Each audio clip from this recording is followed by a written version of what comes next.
అయినటువంటి వారి దర్శనమే చాలు, అంత గొప్పది. అది లభించమంటే లభించేది కాదు. మహాత్ముల దర్శనము, భాగవత దర్శనము విశేష ప్రయోజనమును సాధించుకోవడానికి హేతువు. అందుకే అది దొరకమంటే దొరికేది కాదు, ఎవరైనా దాన్ని సద్వినియోగం చేసుకోవలసిందే. భారతం వింటున్నప్పుడు స్వర్గలోకంలో ఉన్న దేవతలు అర్జునుణ్ణి చూడడానికి వెళ్ళారు అంటే వాళ్ళు కారణాలు చెప్తున్నారు, ఎందుకు వెడుతున్నారు. అందుకే సాధారణంగా లోకంలో ఒక మర్యాదతో కూడుకున్నటువంటి నడవడి ఒకటి ఉంటుంది. మహాత్ములైనటువంటి వారు నిరంతరము భగవదర్చన యందు నిపుణులైనటువంటి వారు సన్యాసాశ్రమమునందు ఉన్నప్పటికీ కూడా పీఠాధిపత్యమును స్వీకరించడానికి అర్హత పొందినటువంటి వారై, శంకర భగవత్పాదాచార్య స్వామి వారు తప్ప ఏ ఇతరులు పీఠమును స్థాపించిన వారు లేరు. సనాతన ధర్మమునందు కూడా ఏ సంప్రదాయములోనూ పీఠములు పెట్టినటువంటి ఆచార్యులు లేరు. పీఠస్థాపన చేసినటువంటి ఏకైక ఆచార్యుడు శంకర భగవత్పాదులొక్కరే.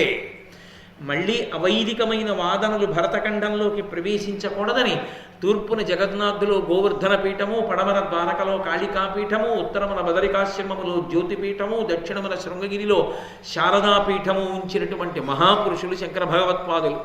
వారి సంకల్పమును అనుసరించే ఇప్పటికీ ఆ పీఠములకు నిరంతరంగా అవిచ్ఛిన్నంగా గురు పరంపర మహాత్ములైనటువంటి వారి చేత అధివసింపబడి నడుస్తోంది. అటువంటి మహాపురుషులైనటువంటి వారు ఒక ఊర్లోకి వచ్చి కొంతకాలం ఉంటే ఆ మహాత్ముల యొక్క పాద స్పర్శ చేత ఆ భూమి పునీతమవుతుంది. వారు వచ్చినప్పుడు వారితో పాటుగా కొన్ని వస్తాయి. వారు నిరంతరం కొన్ని విశేషమైనటువంటి మూర్తులను ఆరాధన చేస్తారు. ఒక ఉదాహరణ చెప్పాలి అంటే, శంకర భగవత్పాదులు కైలాసానికి వెళ్ళినప్పుడు పరమశివుడు 5 శివలింగాలు ఇచ్చాడు. ఆ 5 శివలింగాలలో 2 శివలింగాలు పరమశివుడి చేతి చేత ఇయ్యబడినటువంటి 2 శివలింగములు ఇప్పటికీ దక్షిణాన, ఒకటి శృంగగిరిలో శృంగేరి పీఠంలో శృంగేరి పీఠాచార్యులు ఎవరుంటారో వారు ప్రతిరోజు ప్రదోష వేళలో చంద్రమౌళీశ్వరారాధన అన్న పేరుతో భోగలింగానికి అభిషేకం చేస్తూ ఉంటారు. యోగలింగము అన్న పేరుతో వేరొక స్ఫటికలింగం కామకోటి పీఠంలో ఉంది. వారిని ప్రత్యేకం ఆ ఊళ్ళో ఉన్నటువంటి వాళ్ళు, పెద్ద పెద్ద దేవాలయ ప్రాంగణాలు ఉన్నటువంటి వాళ్ళు ఆహ్వానం చేస్తారు. అయ్యా మీరు వచ్చి చాతుర్మాస్యం చేయండి మా దగ్గర అని. కామకోటి పీఠాధిపత్యం వహించినటువంటి చంద్రశేఖరేంద్ర సరస్వతి మహాస్వామి వారు నడిచి వెళ్ళిపోతూ ఉండేవారు. ఆ చాతుర్మాస్య కాలం వచ్చినప్పుడు వారు దగ్గరలో ఉన్న ఊరిలో విడిది చేసేవారు. అది పెద్ద తీర్థం అయిపోయేది. కొన్ని ప్రదేశాలలో అయితే ఎంత ఆశ్చర్యకరమైన సందర్భాలు జరిగాయంటే, వారు కేవలంగా ఒక చిన్న ఇంట్లో ఉండి ఆరాధన చేసేవారు. ఎంత నియమంతో కూడుకున్న ఆరాధన అంటే, ఒకరోజు వారు చంద్రమౌళీశ్వరలింగానికి అభిషేకం చేసుకోవడానికి నిత్యానుష్ఠానానికి కూర్చున్నారు. ఇల్లంతా పొగ పట్టేసి ఉంది. అక్కడ ఆ వంట చేస్తున్నారు, ఆ నైవేద్యానికి కావలసినవి వండుతున్నారు. ఆ వండుతున్నప్పుడు పొగొచ్చేసి గదంతా పట్టేసింది. ఎలా చేసుకుంటారు ఈయన అనుకున్నారు. ఆయన ఒక్క మాట అనలేదు ఎవరిని. ఆయన తిన్నగా వచ్చి పొయ్యి పక్కన కూర్చుని అనుష్ఠానం చేశారు. అంతా అయిపోయిన తర్వాత అడిగారు, అయ్యా మీకు చాలా ఇబ్బంది కలిగిందని. ఆయన అన్నారు, పొగ అంతటా వ్యాపిస్తుంది, పొయ్యి దగ్గర ఉండదు, అందుకే పొయ్యి దగ్గర కూర్చుని చేశారన్నారు. ఆయనకి శౌచానికి దోషం వచ్చిందని అనుమానం వస్తే ఆయన చెట్టు మీద ఎక్కి కూర్చొని అనుష్ఠానం చేసేవారు. ఇదే కాకినాడ పట్టణంలో కంచికామకోటి పీఠాధిపతులు పరమాచార్య స్వామి వారు చెట్టు మీద కూర్చొని అనుష్ఠానం చేశారు. అటువంటి మహాపురుషులు ఒకానొకప్పుడు ఆయన ద్రవిడ దేశంలో ఒక పల్లెటూరులో ఉన్నారు చాతుర్మాస్యానికి. ఉంటే ఆయన తెల్లవారి అనుష్ఠానం చేసుకుని బయటికి వచ్చేటప్పటికి ఆయన దర్శనం కోసం ఊరంతా నిండిపోయేది. పక్క ఊళ్ళ నుంచి వచ్చినటువంటి, పల్లెటూళ్ళ నుంచి వచ్చినటువంటి జనుల చేత. ఇంతమందికి దర్శనం ఎలా ఇవ్వాలి అని అనుమానం వచ్చి నిచ్చెన వేస్తే నిచ్చెనెక్కి ఆ ఇంటి పైకప్పు మీద నించుని చెయ్యి ఊపేవారు ఆయన దర్శనం చాలు. అటువంటి మహాత్ముల్ని తీసుకొస్తారు చాతుర్మాస్యం చేయమని. ఎందుకని? ఉత్తప్పుడు సన్యాస ధర్మంలో వారు ఒక చోట ఉండకూడదు, వెళ్ళిపోతూ ఉంటారు. పీఠార్చన కొరకు ఉంటే ఉండొచ్చుగాక, తపోభూములుగా మార్చుకొని తపస్సు చేసుకున్నది ఒక్క పీఠాధిపతులకి, అన్యులకు ఇది లేదు, మినహాయింపు లేదు. కాబట్టి అటువంటి పీఠాధిపతులు కూడా దేశ సంచారం చేసేటప్పుడు చాతుర్మాస్యంలో వర్షాకాల ప్రారంభం నుండి ఉండిపోతారు. అందుకే ప్రత్యేకంగా వెళ్ళి అభ్యర్థిస్తారు. అయ్యా మా ఊళ్ళో చాతుర్మాస్యం చేయండి, మా దేవాలయంలో చాతుర్మాస్యం చేయండి అని అడుగుతారు. వారు వచ్చి విడిది చేస్తారు దేవాలయంలో. వారు వచ్చి ఉన్న కారణం చేత ఎన్ని ఊళ్ళ నుంచి ఎంతమంది మహాత్ములో బయలుదేరి వస్తారు వారి దర్శనానికి.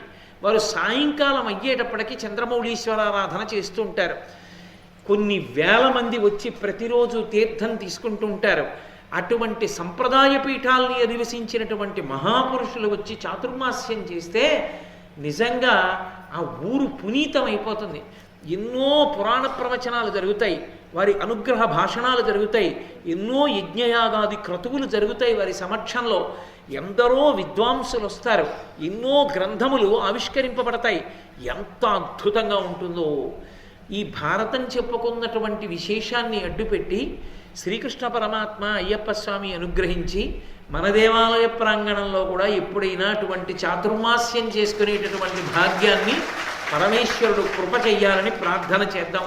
కాబట్టి అర్జునుణ్ణి దర్శనం చేయడానికి దేవతలు ఎందుకు వెళ్ళారు అంటే, ఇప్పుడు అర్జునుడుగా ఉన్నాడు కానీ ఆయన ఆదిముని నారాయణుడు, ఆయన నరుడు.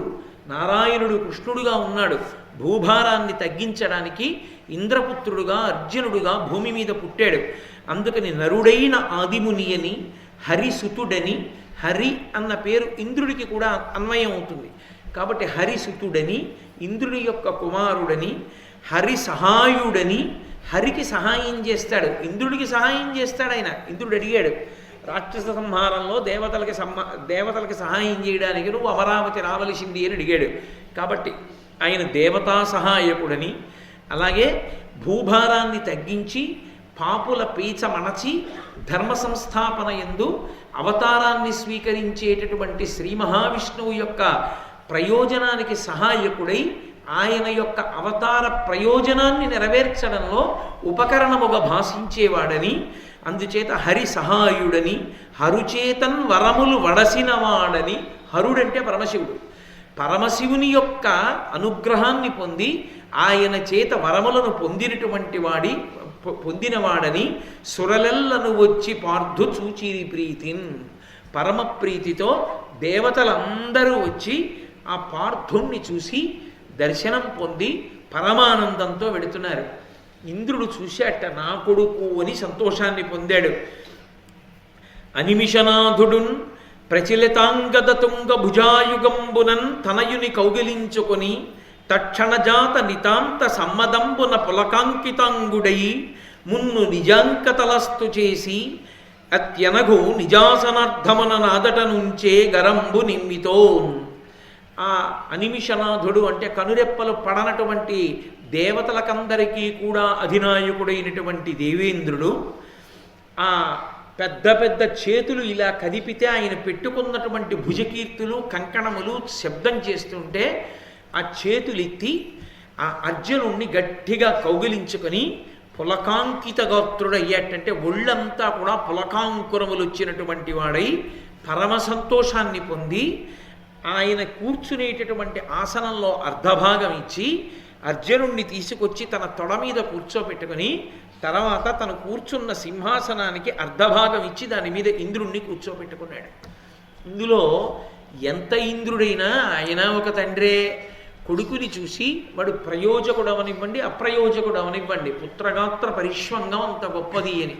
పురుషుడు పొందవలసినటువంటి అద్భుతమైన ఐశ్వర్యములలో ఒక ఐశ్వర్యం ఏది అంటే పుత్రగాత్ర పరిష్వంగం. కొడుకు యొక్క శరీరాన్ని తాను ముట్టుకోవడం, కొడుకుని కౌగిలించుకోవడం. ఆ కొడుకుని కౌగిలించుకుంటే తండ్రికి పులకాంకురములు వస్తాయిట, పులకరింతలు కలిగి వెంట్రుకలు నిక్కబొడుచుకుంటాయిట. అంత సంతోషాన్ని పొందుతాడు. అందుకే లోకంలో ఒక తండ్రి పొందేటటువంటి మహాద్భుతమైన ఐశ్వర్యం ఇది అని అడిగారు.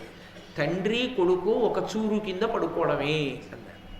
తండ్రి కొడుకు ఒక చూరు కింద పడుకోవడం అంటే ఒక ఇంట్లో ఉండి తండ్రి కొడుకు ఆ ఇంటనే పడుకోవడం అంటే ఇద్దరూ కలిసి ఉండడము అని. పరమ దరిద్రుడెవరి లోకంలో అంటే కొడుకు ఎక్కడో పడుకుంటే తానిప్పుడూ ఇక్కడ పడుకునేవాడు, ఎప్పుడూ కొడుకుతో కలిసి పడుకోలేనివాడు. అందుకే ధార్మికులైన వారు ఏ కారణం చేతనైనా ఉద్యోగరీత్యా తానొక చోట కొడుకు ఒక చోట కొంతకాలం ఉన్నా పదవీ విరమణ చెయ్యగానే వృద్ధాప్యం వచ్చింది అన్న తర్వాత కొడుకు దగ్గరికి వెళ్ళిపోతారు. వెళ్ళిపోయి కొడుకు దగ్గర ఉండడానికి కారణాల్లో అదొకటి. అది పరమ ధర్మం. ఎందుకో తెలుసా? కొడుకు ఒక్కడే ఒక గొప్ప సుఖాన్ని ఇవ్వగలడు. తండ్రికి ప్రాణోత్క్రమణం అవుతుంటే కొడుకు ఒళ్ళో తలపెట్టుకుని శరీరాన్ని విడిచిపెడితే కాశీపట్టణంలో విడిచిపెట్టినటువంటి పుణ్యాన్ని పొందుతాడు. అందుకే తండ్రికి కొడుకు ఇవ్వగలిగిన మహద్భాగ్యం ఏది అంటే అనాయాసమైనటువంటి మరణాన్ని కొడుకు ఇవ్వగలడు. కొడుకు చేతిలో శరీరాన్ని విడిచిపెడుతున్నటువంటి తండ్రి 1,00,000 తేళ్లు కుట్టిన బాధను అనుభవించాడట. శరీరాన్ని విడిచిపెట్టినప్పుడు అంత బాధ ఉంటుందిట. ఆ బాధ నుండి ఉపశమనాన్ని ఇస్తారు. కొడుకు తొడ మీద తలపెట్టి పడుకున్న వాడికి ఆ బాధ ఉండదు ప్రాణోత్క్రమణంలో. ఎందుచేత అంటే ఆత్మావై పుత్రనామాసి అంది. బిడ్డలు పుట్టేటప్పుడు, సంతానాన్ని కనేటప్పుడు ఒక్క పురుష శిశువు పుడితే, అంటే మగపిల్లవాడు పుట్టాలి అనుకుంటే పురుషుని యొక్క గుండె నుండి, హృదయ కవాటము నుండి ఆనందధాతువు బయలుదేరుతుంది అని. అందుకని తన రూపమే బయట కొడుకుగా తిరుగుతూ ఉంటాడు అని. అందుకే ఆత్మావై పుత్రనామాసి, తండ్రియే కొడుకుగా ఈ భూమి మీద తిరుగుతాడు మళ్ళీని అని. ఆ కొడుకు తండ్రిని అంత ఉద్ధరించగలడు. ఆ కొడుకు తండ్రికి ఇవ్వగలిగినటువంటి చాలా గొప్ప సుఖం ఏది అంటే పెద్దవాడైపోయినటువంటి తండ్రితో కలిసి కొడుకు ఉండాలి. కలిసి కొడుకు ఉండాలని నేను ఎందుకు అంటున్నానో తెలుసా?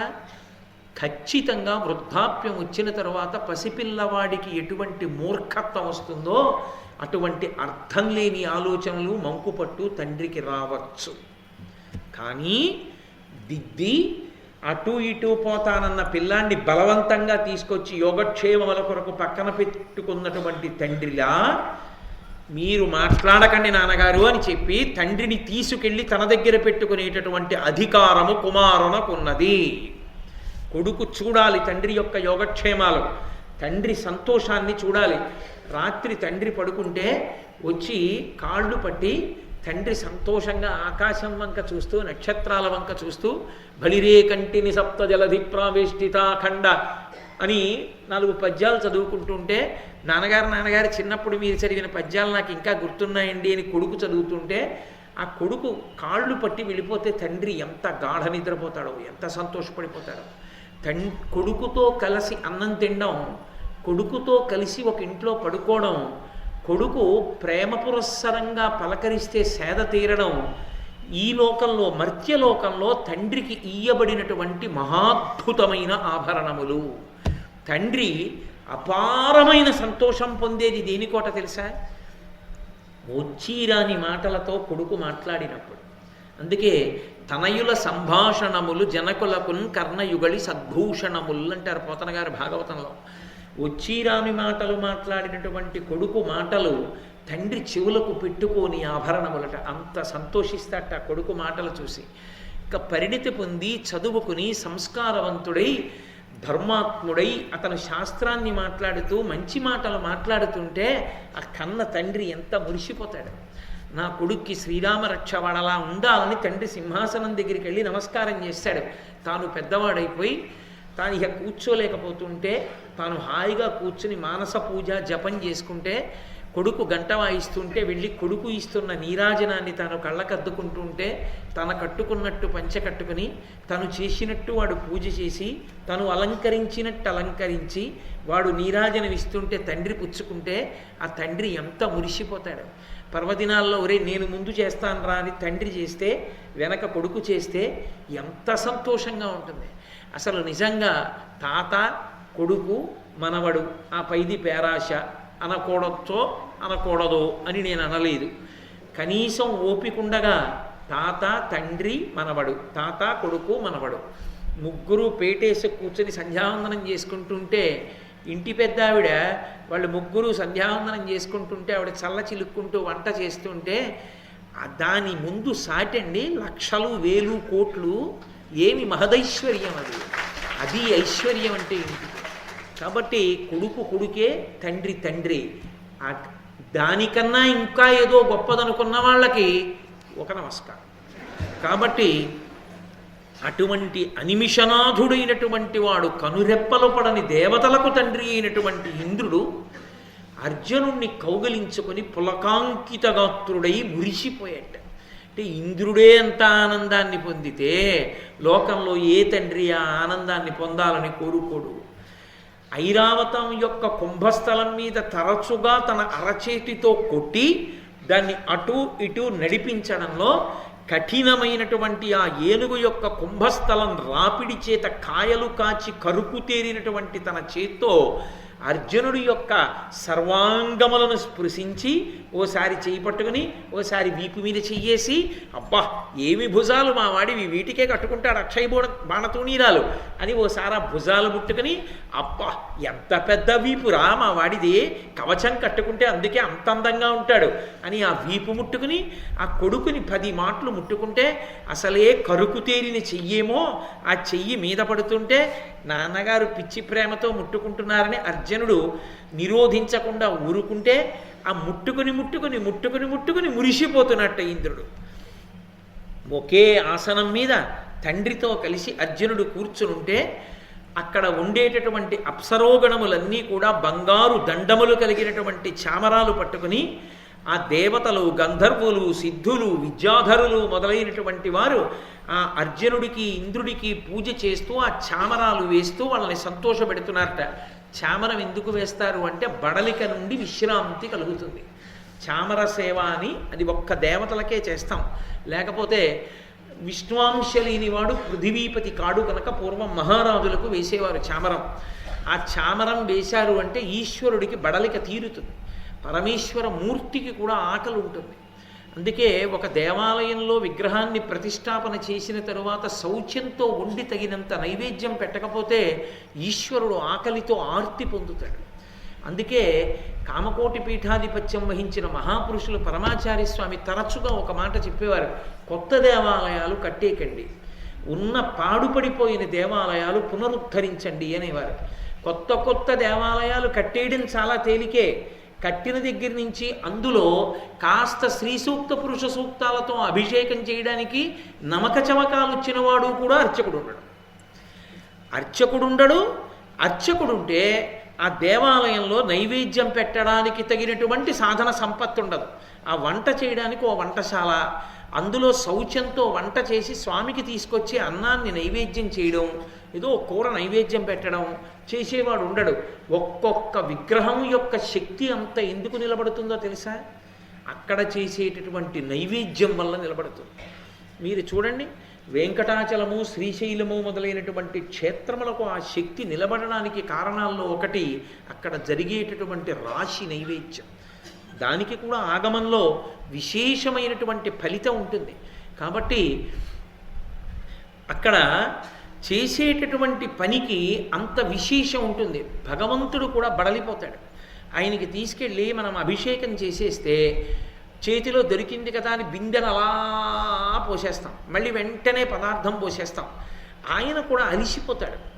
అలసట కలిగితే భగవంతునికి అలసట తీరాలి అంటే చామరం వెయ్యాలి. అందుకే చామరం వెయ్యడం అనేటటువంటిది అద్భుతమైన సేవల్లో ఒకటి. ఆ చామరం ప్రతి దేవాలయంలో ఉండాలి, ప్రతి ఇంట్లో ఉండాలి, ప్రతి ఇంట్లో ఉండి చామరం వెయ్యాలి. ఈశ్వరుడు విశ్రాంతి పొందుతాడు, సంతోషిస్తాడు ఆయన. అందుకని ఆ చామరం వేశారు ఇంద్రుడికి, అర్జునుడికి. సభలో పరిచయాలన్నీ పూర్తయిపోయాయి. నాయన కాసేపు సంతోషిద్దుగానివి అని గంధర్వ సంగీత గోష్ఠి ఎందు కూర్చోబెట్టాడు తీసుకెళ్ళి ఇంద్రుడు. ఆయనకు కూడా మరి సంతోషం ఉంటుంది కొడుకు సేద తీరాలని.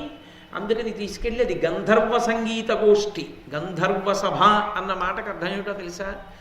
గంధర్వులు, అందుకే గాంధార వేదము అని పిలుస్తుంటారు, గాంధర్వ వేదము అంటుంటారు. ఆ గంధర్వులు ఎప్పుడూ ఆడుతూ పాడుతూ సంతోషంగా గడుపుతుంటారు వాళ్ళు. ఆ గంధర్వులు భూమికి దగ్గరలోనే తిరుగుతూ ఉంటారు, కానీ వాళ్ళ యొక్క ఆట పాట అవి మనకి వినపడవు. కొన్ని ప్రదేశాల్లో మాత్రం వినపడుతుంది. ఇప్పటికీ వినపడుతుంది అంటారు. అరుణాచలంలో అక్కడికి వెళ్ళి కూర్చున్నటువంటి వాళ్ళకి కొండ మీద చీకటి పడిపోయిన తర్వాత ఒకానొకప్పుడు ఆ దక్షిణామూర్తి కూర్చున్నటువంటి సభకి వచ్చి దేవతా స్త్రీలు నృత్యం చేస్తే వాళ్ళ గజ్జల చప్పుడు, వాళ్ళు పాడిన పాటలు వినపడేవి. ఏం చాడ్విక్ అని ఒక ఆవిడ రికార్డ్ చేసింది దాన్ని, అది రికార్డ్ అయింది. రికార్డ్ అయితే తీసుకొచ్చారు భగవాన్ రమణుల దగ్గర వినిపించింది ఆవిడ. అవును, ఇది దక్షిణామూర్తి సభలో గంధర్వులు పాడే పాట అని చెప్పారు ఆయన. ఆ గంధర్వులు ఎప్పుడూ ఆడుతూ పాడుతూ ఉంటారు. దాన్ని తన యొక్క తపశ్శక్తితో దర్శనం చేశాడు భరతముని. చూశాడు, చూసి గంధర్వులు ఇలా ఆడతారు, ఇలా పాడతారు అని నట్టువాంగంతో ఆ నృత్యం ఎలా చెయ్యాలో భరతముని రచన చేశాడు. గంధర్వుల యొక్క ఆట పాట అంత గొప్పవి. వాళ్ళు సహజంగా ఉల్లాసంగా ఉంటారు. ఎందుచేత అంటే నృత్యమునందు లాస్య ప్రకటనమునకు ఎంతో గొప్ప స్థితి ఉంటుంది. ఎందుచేత నేను ఈ మాట అంటున్నానంటే భగవంతుని యొక్క రూపాన్ని అందరికీ కూడా దర్శనమిప్పించేస్తాడు నర్తకుడు. ఆ లక్షణం ఉంటుంది. చూడండి, పూజ అనేటటువంటిది జరుగుతున్నప్పుడు అది ఏం జరుగుతోంది అన్నది అర్థం అవడం అందరికీ సాధ్యం కావచ్చు, కాకపోవచ్చు. ఒక మంత్రంతో పూజ జరుగుతోంది అనుకోండి, ఆ మంత్రభాగం ఏమిటి, ఉపచారం ఏమిటి, ఎందుకు అలా జరుగుతోంది అన్నది తెలిసిన్ననాడు లోపల పొంగొస్తుంది. ఆ మంత్రం ఏమిటో తెలియదు, ఆ ఉపచారం ఏమిటో తెలియదు, ఏం జరుగుతోందో తెలియదనుకోండి, ఆ సంతోషం కలగదు. అందుకే ఆ బండతనం వస్తుంది మనసుకని పూజలో రాజోపచారాల్లో నృత్యం దర్శయామి అని పెడతారు. ఆ నృత్యం అక్కడ చేస్తే ఏమవుతుందంటే భగవంతుని యొక్క దర్శనము కలుగుతుంది సభకి. ఎలా కలుగుతుంది అంటారేమో మీరు, ఉత్సాహంగా చెయ్యాలి. అందుకే నృత్యం చేసేటటువంటి వాడు కేవలంగా ఏదో మన్ను తిన్న పావులా ఉండకూడదు. కస్తూరీ తిలకం లలాట ఫలకే అన్నారనుకోండి, ఆ కస్తూరీ తిలకం ఇలా నొసటి మీద కృష్ణుడికి ఎలా ఉంటుందో ఆవిడ అభినయిస్తుంది. వక్షస్థలే కౌస్తుభం నాసాగ్రే నవమౌక్తికం అని చూపిస్తుంది. చూపించినప్పుడు ఆ నర్తకీమణి చేసేటటువంటి నృత్యానికి అనుగుణంగా ఆమె యొక్క భావ ప్రకటనమునకు అనుగుణంగా అప్పుడు మీకు ఆ నర్తకీమణి కనపడదు. ఎప్పుడైనా ఒకరు నృత్యం చేసేటప్పుడు వారే కనపడ్డారనుకోండి, ఆమె లేదా అతడు నృత్యం చెయ్యడంలో సఫలీకృతుడయ్యాడని మీరు అనలేరు. సఫలీకృతులయ్యారు అని గుర్తేమిటో తెలుసా? వారు కనపడకూడదు. వారు ఏ పాత్రని అక్కడ ప్రదర్శిస్తున్నారో అది మీకు కనపడాలి. అది మీకు కనపడిందనుకోండి, ఎవరు అలా నృత్యం చేశారో వారు ధన్యులు. సభకంతటికి ఆ దర్శనాన్ని ఇప్పించారు అని గుర్తు. నేను మీతో దీనికి సంబంధించి ఒక ఉదాహరణ ఆవిష్కరించాలి అంటే అత్యద్భుతం ఏది అంటే శ్రీనివాస కళ్యాణం చేస్తుంటారు శోభానాయుడు గారు. ఆవిడ ఆ పందెం వేసి ఏదో కాసేపు సంతోషంగా ఆడడానికి వెంకటేశ్వర స్వామి వారితో పాచికలు ఆడుతుంది ఆవిడ. ఆడినప్పుడు ఆవిడ పద్మావతి, వెంకటేశ్వరుడిగా నాకు జ్ఞాపకం ఉండి ప్రియా కార్తికేయన్ అని వేరొక తల్లి అభినయం చేసేవారు. వాళ్ళిద్దరూ పాచికలు ఆడతారు. ఆడినప్పుడు వాళ్ళ చేతిలో పాచికలు ఏమి ఉండవు, అక్కడ ఏమీ ఆ పాచికలు ఆడుతున్నటువంటి మంటపం ఏమి ఉండదు. కానీ వాళ్ళిద్దరూ కూర్చుని ఆ పందెం వేస్తారు. ఇలా ఇలా ఇలా అని ఇలా వేసినట్లు చూపిస్తుంది ఆవిడ. చూపిస్తే వెంకటేశ్వర స్వామి వారు గెలుస్తూ ఉంటారు, ఈవిడ ఓడిపోతూ ఉంటుంది. ఈవిడ ఓడిపోతున్న కొద్దీ ఆవిడలో ఉడుకుమోత్తనం అంటారే, ఆ ఉడుకుమోత్తనాన్ని ఆవిడ ఆవిష్కరించినటువంటి తీరు చూస్తే ఆవిడ ఓడిపోయి ఎంత ఉడుకుమోత్తనానికి పోతుందో చూడండి పద్మావతీదేవి అనిపిస్తుంది. ఆ భృగు వచ్చి తన్నాడు అనుకోండి, ఆ తన్నాడన్న కోపంతో వెంకటేశ్వర స్వామి వారు ఎంత బ్రతిమాలినా స్వామి నేనుండ వైకుంఠమందు అంటూ అదే మాట వినపడుతుండగా ఆవిడ నేను ఉండను నేను వెళ్ళిపోతానని చెప్పి కోపంతో ఆయన చేతులు తోసేసి ఆఖరికి సభ నుండి నిష్క్రమిస్తుంది ఆవిడ రంగస్థలం నుంచి. అంటే ఆవిడ కొల్హాపురం వెళ్ళిపోయిందనమాట. వెళ్ళిపోతున్నప్పుడు మీకు కేవలంగా శోభానాయుడు గారు కనపడరు. శోభానాయుడు గారికి బదులుగా శ్రీ మహాలక్ష్మి కనపడుతుంది. లక్ష్మీ విష్ణువుల సంవాదం కనపడుతుంది. అబ్బా, లక్ష్మీదేవి ఆడితే ఇలా ఉంటుంది, ఇలా ఉందనిపిస్తుంది. గరుత్మంతుడు ఉండడు. గరుత్మంతుడిలా చేతులాడిస్తూ ఒకళ్ళు ముందెడుతూ ఉంటారు. కూర్చుని వెడుతుంటే ఎలా వెడతారో అలాగే వెడతారు పద్మావతి శ్రీనివాసులు అభయహస్తం బట్టి. అది చూసినప్పుడు మనం మమేకం అయిపోతాం. అప్పుడు శోభానాయుడు గారు కనబడరు. ఇవన్నీ వేసేసి ఆవిడ అలంకారం అంతా తీసేసి మళ్ళీ వేదిక మీదకి ఒక శాలువా కప్పుకొని ఏదో పరిచయం చేసినప్పుడు వచ్చారనుకోండి, ఈ తల్లి ఇన్ని చేశారని ఆశ్చర్యపోయి చూస్తాం. అంత గొప్ప అభినయం చేయగలరు. అందుకే అంతర్జాతీయ స్థాయిలో కూచిపూడి వైభవాన్ని నిలబెట్టగలిగింది ఆ తల్లి. కాబట్టి ఎందరో ఉన్నారు, నేను ఆ ఉదాహరణకి ఆ తల్లి పేరు చెప్పాను. కాబట్టి అలా సభకి భగవంతుని యొక్క రూపాన్ని తీసుకొచ్చి చూపిస్తారు ఆ నృత్యంలో. ఆ చూపించగలిగినటువంటి ప్రజ్ఞ ఆ గాంధర్వ వేదం గంధర్వుల యొక్క ఆటపాటల్లోంచి తీశాడు భరతముని దివ్య దృష్టి చేత. అలా తీయగలిగినటువంటి స్థితి ఆయనకి లభించింది. మహానుభావుడు గొప్ప తపస్వి కనుక ఆ గంధర్వులే ఆడుతున్నారు, పాడుతున్నారు ఒక సభలో. ఎవరి కొరకు? అర్జునుడి కొరకు. ఎవరా అర్జునుడు? ఇంద్రుడి కొడుకు. ఇంద్రుడు స్వయంగా ఆహ్వానించాడు అమరావతికి. చూడవయ్యా అని తీసుకెళ్ళి కూర్చోబెట్టాడు. ఇప్పుడు వాళ్ళు ఎంత ఉత్సాహంగా ఆడి పాడతారు ఆయన చూసి సంతోషించాలని. అందుకని పాకశాసను పనుపున పాఠుడొక్క మణిమయంబైన మహనీయ మందిరమున ఎలమి గంధర్వ సంగీత హృద్యగోష్ఠి నుండి చెవులకు ఉత్సవం బొద్దుచుండా. చెవులకు ఉత్సవం జరుగుతోందా అన్నట్టుగా పాడుతున్నటువంటి పాటలతో కూడుకున్నటువంటి గంధర్వుల యొక్క సంగీత సభ ఒక మణిమంటపంలో జరుగుతుంటే ఇంద్రుడి యొక్క పనుపున అర్జునుడు అక్కడికి వెళ్ళి కూర్చుని ఆ సభలో జరుగుతున్నటువంటి సంగీత విభావరిని విన్నవాడై పరమ సంతోషాన్ని పొందాడు. పాకశాసను పనుపున అంటారు. పాకశాసనుని యొక్క అనుజ్ఞ మేరకు ఇంద్రుడికి పాకశాసనుడు అని ఒక పేరు. ఆ పేరు ఎందుకు వచ్చింది అంటే వృత్రాసురుడు అనబడేటటువంటి రాక్షసుని యొక్క సోదరుడికి పాకాసురుడు అని పేరు.